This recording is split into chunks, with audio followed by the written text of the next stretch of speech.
বাংলাদেশও আছে পরমাণু শক্তি কমিশন, তবে পরমাণু শক্তিতে তাদের অবদানের সংখ্যা আর বাংলাদেশ ক্রিকেট বিশ্বকাপের সংখ্যা সমান। এই কমিশন 100% নিরাপদ। এখানে বাইরের দেশ কখনো হামলা করবে না। কিভাবে করবে?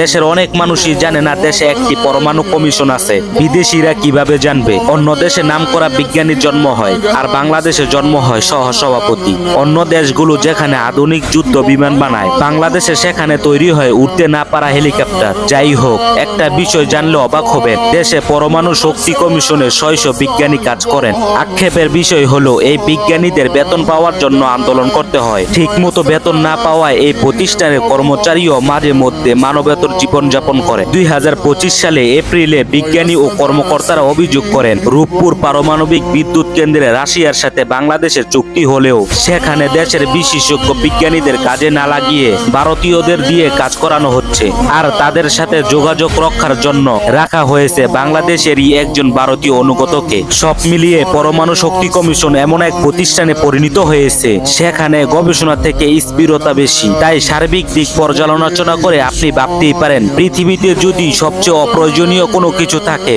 তাহলে সেটা বোধহয় বাংলাদেশের এই পরমাণু শক্তি কমিশন।